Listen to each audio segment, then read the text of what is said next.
Radio Anthropocène, à l'écoute du changement global. Et vous êtes toujours bien installés sur Radio Anthropocène en direct de Pilot pour cette 6e édition du festival à l'école de l'Anthropocène. Et pour cette prochaine demi-heure, nous allons nous interroger. Qu'est-ce qu'un espace public ? Qu'est-ce qui fonde ce qualificatif de public ? Sa forme matérielle, son accessibilité, les usages qui s'y déploient. L'intérêt pour l'espace public a une longue histoire, de l'agora des Grecs en passant par le forum latin, la place du village, la notion de Maïdan, jusqu'aux réseaux sociaux contemporains. Les formes de l'espace public ont évolué. Aujourd'hui, l'espace public est confronté à de nombreuses problématiques. Ces enjeux interrogent à la fois sa dimension matérielle ainsi que sa dimension politique et symbolique. Des mouvements citoyens y prennent place pour contester les pouvoirs en place. D'autres y revendiquent une participation croissante à la chose publique. Et les problématiques environnementales qui se font jour et qui appellent à la reconfiguration matérielle de l'espace public, à son adaptation. Îlots de fraîcheur urbain, végétalisation, intégration des acteurs plus qu'humains dans l'aménagement. Saisi par l'époque de l'Anthropocène, on pourrait dire que l'espace public déborde, qu'il s'étend, se peuple, se pluralise, pour accueillir de nouvelles entités plus qu'humaines, pour préserver et prendre soin de ce monde que nous avons en commun. Un thème riche et foisonnant, je vous le disais.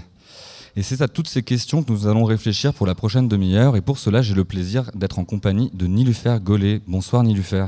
Bonsoir François. Merci pour l'invitation. Alors Nilüfer Golay, vous êtes sociologue, vous êtes directrice d'études émérite au CESPRA, à l'école des hautes études en sciences sociales à Paris. Vos thématiques de recherche sont centrées sur l'espace public, les visibilités du religieux et les modernités multiples. Parmi vos dernières publications se trouve Musulmans au quotidien, une enquête européenne sur les controverses autour de l'islam, parue à la Découverte en 2015, ainsi que Revendiquer l'espace public avec Richard Reichmann, Yves Cohen et Sandra Logier aux éditions CNRS en 2022. Et vous dirigez actuellement le projet Agora Academy, Creative Inquiry for Public Space, un projet soutenu par la Nomis Foundation à Columbia Global Centers à Paris. Et c'est d'ailleurs pour cela que nous vous recevons. Alors Nilüfer, après cette longue introduction, est-ce que vous pourriez nous dire un peu plus ce que c'est qu'Agora Academy ? Depuis quand existe ce projet ? Pourquoi ? Et qu'est-ce qu'on y fait concrètement ? Oui, merci. Agora Academy, j'aurais pu l'appeler aussi Maïdan Academy, parce que justement, j'essaie de réfléchir un peu sur l'espace public. Bon, d'abord, comme vous l'avez bien dit, il y a tout un héritage européen aujourd'hui de l'espace public depuis la Grèce antique, Agora. C'est donc historiquement très riche et que c'est une manière de réfléchir sur nos démocraties, mais en même temps sur nos villes, la vie urbaine. Mais également, il y a d'autres aires culturelles qui ont des espaces publics, mais dans les langages des sciences sociales, on n'a pas intégré le mot Maïdan. Et c'est tout à fait intéressant de remarquer, d'observer que le mot Maïdan est entré dans notre vocabulaire avec les mouvements d'occupation à Kiev, en Ukraine, Euromaïdan. Je trouve ça comme une ironie de l'histoire, parce que c'est un mot qui est utilisé dans plusieurs continents, un mot d'origine persane et arabe, qui veut dire justement l'espace public, lieu de rassemblement, lieu de course, de cheval ou de marché, mais ça n'a pas été repris dans le vocabulaire jusqu'au mouvement d'occupation. Par ailleurs, le premier mouvement d'occupation de la place publique, déjà à Tahrir, c'est aussi un Maïdan, Tahrir Maïdan.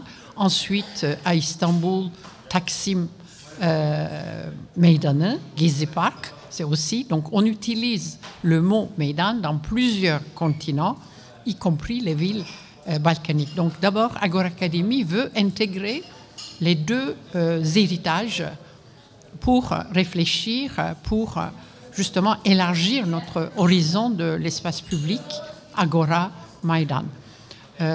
Et ensuite, je dirais que les problèmes les plus importants de notre époque, aujourd'hui, on peut les poser à travers le focal de l'espace public. C'est-à-dire, comme tout le monde dit, comment vivre ensemble. Parce que si ce n'est pas la religion, l'État, la nation, d'où vient le lien social ?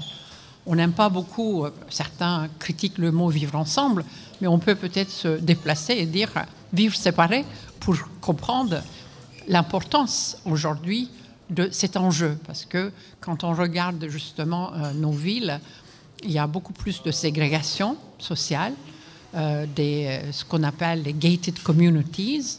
Donc les gens ne vivent plus ensemble au niveau même des villes et surtout la cité. Le mot cité, c'est très intéressant en français parce que elle désigne à la fois la cité comme l'espace public, mais la cité des banlieues. Donc il y a vraiment un vrai problème géographique, spatial, et également au niveau aussi des normes, des valeurs qu'on essaye de se poser, comment faire en sorte qu'il y a du commun, comment créer le commun aujourd'hui dans des sociétés de plus en plus diversifiées, différentes, etc.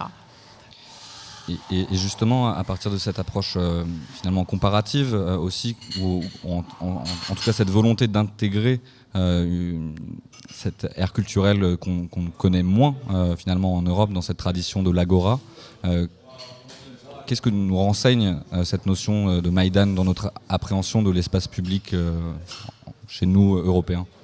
Oui, mais déjà, Maïdan, avec les mouvements de Euromaïdan, ça a rappelé quand même la force d'européanité par rapport à l'Ukraine que les Européens ont découvert, ont redécouvert l'importance de l'Europe, je dirais. Donc c'est un mouvement, d'abord, Maïdan n'est pas... Bon, il y a déjà comment les habitants en revenant sur la place publique que le langage redevient important. Je veux dire, le mot Maïdan était dans la vie courante, tout le monde utilisait le mot Maïdan, mais elle n'était pas chargée de l'histoire dans ce sens-là. Donc il y a une réactivation du mot Maïdan avec les mouvements d'occupation, comme je viens de dire, avec d'autres mouvements également. C'est un peu qui réclament leur droit à la ville. On peut dire dans le sens de Henri Lefebvre, parce que c'était contre les méga-projets. Je donne l'exemple d'Istanbul, de la Turquie. C'était justement l'installation d'un méga-projet qui voulait arracher quelques arbres. Comme il disait, quelques arbres ne peuvent pas être la vraie raison, mais c'était vraiment la vraie raison, dans un jardin public, Gezi, à Istanbul, qui était un lieu partagé, parce que jardin public, c'est un lieu partagé.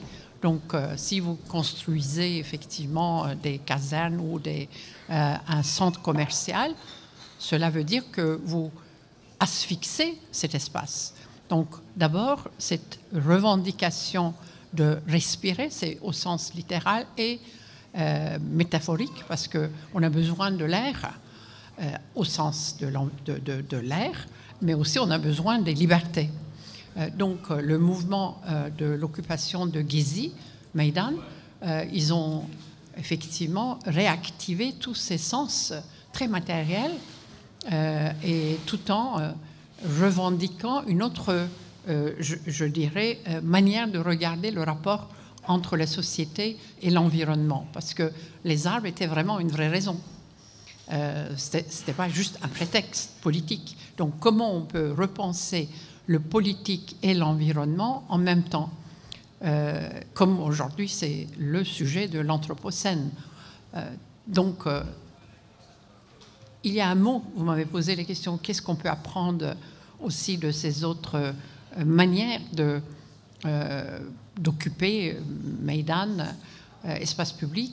Déjà, les mots, il y a des convergences, parce qu'en turc, on dit Meydana çıkmak, ça veut dire devenir visible, venir sur l'espace public, prendre sa place. Donc ça, c'est vraiment un courage de citoyenneté, se rendre visible, comme dit Hannah Arendt. Parce que si vous avez le courage de venir sur la place publique, ça veut dire un premier acte de citoyenneté. Et là, il y a tout un langage. C'est un lieu de défi. Quand vous êtes sur l'espace public, vous défiez les autres, parce que c'est comme une arène que vous rencontrez l'autre. À la fois le même et l'altérité. Je pense qu'il y a le titre qui est hyper intéressant, qui capte très bien l'enjeu aujourd'hui. C'est Nicole Lapierre qui dit c'était comment faut-il se ressembler pour s'assembler. Je pense que Maïdan nous donne une autre idée de l'action humaine, de l'agir public. C'est-à-dire, dans les mouvements sociaux, on devait se ressembler. Tandis que dans les mouvements de Maïdan, on s'assemble, on cherche à se familiariser les uns avec les autres et on invente des nouvelles manières d'être ensemble, nouvelles manières de faire société. Souvent, les gens qui se rencontrent jamais dans la vie quotidienne parce qu'ils sont séparés, ils vivent séparément, ils se rencontrent, ils se retrouvent sur la place publique. Et justement, c'est cette idée de la mixité improbable que j'appelle. On n'a pas l'habitude qui a une source aussi de créativité sociale. Et justement, dans ce que vous nous évoquez, cet exemple de Gezi Park et de ces arbres et de cette respiration, finalement, évoque bien cette idée de l'espace public dans sa dimension à la fois physique et matérielle et à la fois dans sa dimension très symbolique, affective et corporelle dont on a besoin. Je voulais savoir si finalement le projet d'Agora Academy, de cette académie de l'espace public et dans sa forme aussi, celle que vous adoptez dans les séminaires que vous organisez, c'est aussi ça, c'est aussi cette dimension à la fois sensible que vous invoquez. Et comment vous le faites, comment vous construisez finalement ce projet Agora Academy? Oui, tout à fait. Académie vient effectivement, je l'ai utilisé pour désigner ce désir de rassembler les sciences sociales, l'art, les activistes, les géographes. Donc c'est très interdisciplinaire parce que l'idée de l'espace public, avec le temps, était un peu bifurquée, je dirais, en termes de sciences sociales. Il y a des philosophes qui parlaient de l'espace public au sens symbolique, au sens de plutôt une démocratie de débat procédural, Jürgen Habermas et les autres. Et de l'autre côté, il y avait des urbanistes, des géographes qui regardaient les aspects plus, disons, matériels. Et je pense qu'il est temps justement de mettre ensemble ces aspects parce que c'est à la fois un lieu tout à fait concret, tout à fait incarné, je dirais. Il y a l'interaction, le lien social se fait dans l'espace public, mais il y a aussi les monuments, il y a tout à fait la mémoire du passé dans les statues, dans la manière dont on organise les villes. Donc il y a tout un héritage, mais aussi le présent par rapport au sensible, le partage du sensible. Donc il faut tenir compte de tous ces aspects de l'espace public sans lequel on ne peut pas effectivement réinventer, disons, une nouvelle manière de faire société, je dirais. Donc l'aspect esthétique, matériel est très important dans ce que je fais. C'est pour cela que j'ai beaucoup intégré les artistes. C'était pas évident, le dialogue entre les artistes et les gens de sciences sociales. Et maintenant, ça évolue énormément parce qu'il y a un peu l'art participatif qui ouvre des manières de penser très différemment. Demain, on va justement discuter avec Feda Varda. Je trouve qu'il a fait un travail formidable par rapport à la forêt. C'est un exemple, par exemple, Agora Academy, qui met ensemble un artiste qui a créé une cabane dans une forêt à Clichy-sous-Bois. Et c'est aussi contre l'installation des méga-projets qui détruisent donc justement la forêt. Il crée, comme il dit, une autre centralité tout à fait par les marges que je trouve très très intéressant. Et dans la même séance, il y a Gökçe Tunca qui est mon doctorante qui a travaillé sur les mouvements qui ont voulu défendre la forêt du Nord à Istanbul. Donc à la fois il y a l'action, moi je suis sociologue, la capacité d'agir des acteurs, donc, mais une autre manière d'agir que les mouvements sociaux, qui intègre l'imaginaire de la forêt dans notre manière de penser l'espace urbain. C'est pour ça le titre est Au-delà de l'urbain, parce que la littérature, c'est souvent on contient l'espace public dans l'espace urbain, et juste entre les vivants, entre les êtres humains. Et là, on est en train d'élargir les frontières de l'espace public. Voilà Agora Academy. Et justement, si vous pouvez nous expliciter un petit peu le sens de cette rencontre, finalement, entre la cité anthropocène, le festival à l'école de l'anthropocène et ce projet Agora Academy, le lien que vous faites et essayer de comprendre comment cette époque dans laquelle nous sommes en train d'entrer, d'après vous, reconfigure ou interroge d'une manière avec un angle différent les lectures qu'on a eu l'habitude de faire sur cet espace public. Oui, je suis très contente d'avoir découvert cette école d'anthropocène et je ne pouvais pas imaginer que j'allais faire partie d'une certaine manière de cette initiative. Et pourquoi c'est hyper important? Parce que c'est un lieu d'apprentissage pour moi. Parce que la littérature, comme je dis, sur l'espace public ne nous permet pas d'aller au-delà parfois de ces frontières. Et aujourd'hui, tous ces gens qui ont créé l'Anthropocène, l'école de l'Anthropocène et comment vous dites, cité d'Anthropocène, ils ont déjà contribué énormément à cette approche de l'espace public qui s'imagine au-delà des frontières industrielles, je dirais d'abord, urbaines, et en intégrant le milieu du vivant. Donc moi, je viens aussi comme une écolière pour apprendre à l'école d'Anthropocène et créer des passerelles entre mon projet de s'interroger à partir même des controverses, des conflits de société, comme la présence destructive des musulmans dans l'espace public, à une interrogation plus inventive de l'espace public aujourd'hui dans les sociétés, disons, très diverses. Alors, vous nous avez parlé de Feda Wardak ainsi que de Gökçe Tunçel, c'est bien ça.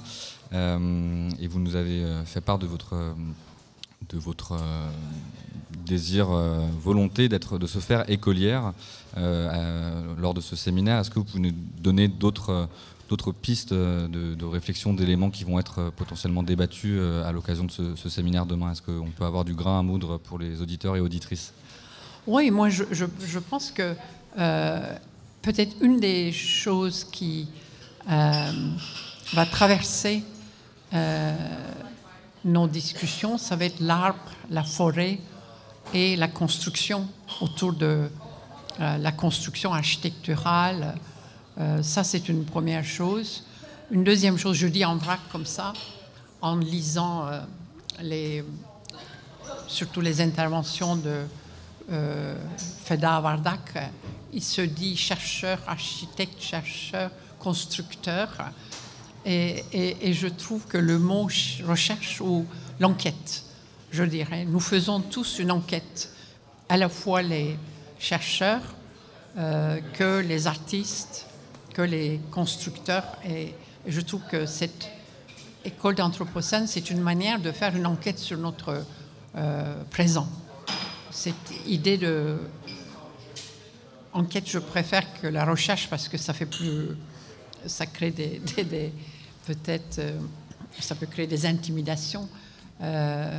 Et c'est important de comprendre comment, d'une manière expérimentale, parce que quelqu'un comme Gökçe Tunçel, une doctorante en sociologie, qui a travaillé sur les mobilisations, n'a pas rencontré une interrogation à partir de la forêt. Donc cette rencontre, c'est aussi une manière de penser ensemble, je pense. Ce n'est pas juste ce que j'aurais souhaité demain, c'est qu'il n'y a pas que des interventions, mais des apprentissages réciproques. Moi, j'emploie le mot accommodement créatif dans l'espace public. Je pense qu'on doit apprendre des uns et des autres aussi par un accommodement créatif entre, disons, plusieurs différentes approches à l'espace public demain. Et une autre chose, je vais ajouter, mais je ne sais pas si ça va arriver demain. Chaque fois que je pense aux affaires de la société à partir de l'expérience occidentale, je compare également avec la singularité culturelle d'autres pays. Par exemple, les animaux, disons, cohabitation, c'est un mot qui est hyper important aujourd'hui, co-citoyenneté ou cohabitation aussi avec les animaux. Bien sûr, je pense tout de suite au cas en Inde, parce que dans les rues, vous vivez avec des animaux. À Istanbul, les chats sont partout. C'est des chats publics, ce n'est pas des chats qui viennent des maisons. C'est des chats qui sont vraiment, occupés par les habitants de la ville. Donc, il y a un autre rapport aux animaux. Bon, les animaux sauvages, c'est encore une autre question, mais je trouve que comment on change avec notre vocabulaire entre Agora et Maïdan, je pense qu'on doit aussi faire cet exercice aujourd'hui de changer d'optique par d'autres expériences historiques et culturelles. Alors justement, à ce titre, peut-être, vous parliez d'arbres, de forêts. Je voulais vous demander si c'est pas l'arbre qui cache la forêt. On voit qu'il y a un éclatement des frontières entre les disciplines, on mobilise les arts, la recherche académique, on hybride, on fait des ponts. En fait, je me demande qu'est-ce qui reste après cet éclatement et après ces frontières nouvelles qui sautent et ces retissages concernant le mot d'espace public. Une fois qu'on a accueilli toutes ces nouvelles entités, que l'espace public est débordé, qu'il intègre d'autres réalités, est-ce que finalement c'est encore un concept qui est valide ou pas? Oui, c'est une question dérangeante parce que l'espace public signifie plusieurs choses et c'est très élastique. Justement, on essaye de donner un angle. Je peux me déplacer un peu le territoire pour faire comprendre peut-être pourquoi c'est si important. Si on se place du point de vue d'abord de l'observation sociologique et ensuite de la politique. Observation sociologique, c'est, je pense que l'image, comme pour parler comme des jeunes icônes mythiques de la modernité européenne, c'était le flâneur. Et aujourd'hui, c'est le migrant. Il y a une différence énorme. Je veux dire, le flâneur, c'est la circulation, c'est une autre manière d'expérimenter du sensible, la ville, mais c'est la mobilité. Tandis qu'aujourd'hui, le migrant, il n'y a pas cette mobilité. Donc, les frontières de l'espace public ne débordent pas pour les migrants. Les migrants sont assignés à certains lieux, cités, où donc d'aller d'un endroit à l'autre, c'est très difficile. Ou parfois, ils se trouvent entre plusieurs pays. Une fois qu'ils quittent leur pays, ils deviennent des migrants nomades.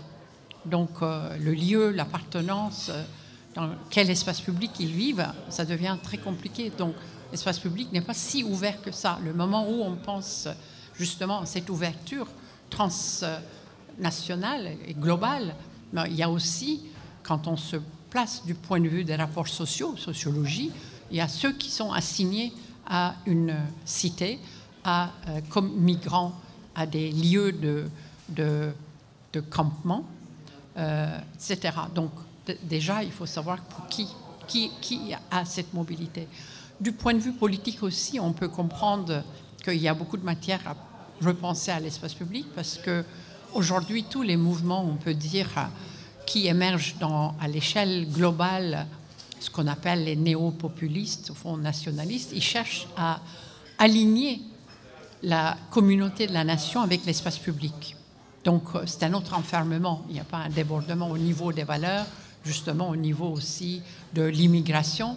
Ils cherchent au contraire à retenir, à compresser, je dirais, les frontières nationales et publiques.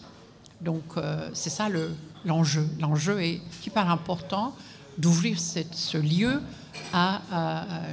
je dirais, à la citoyenneté performative et l'inventivité sociale contre cette homogénéisation verticale. Parce que l'espace public, c'est l'horizontalité qui est inventée, le lien entre les gens, l'interaction. Un mot de la fin de Nilufer. Qu'est-ce qu'on peut souhaiter comme ouverture pour ce séminaire d'Agora Academy en 2-3 mots, s'il vous plaît?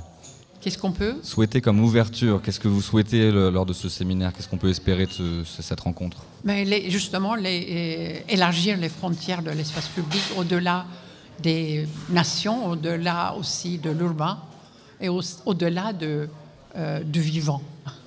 Écoutez, ça sera le mot de la fin. Un grand merci pour votre participation, Niloufer Gollet, et puis à très bientôt sur les ondes de Radio Anthropocène. Je vous remercie beaucoup. Radio Anthropocène, à l'écoute du changement global.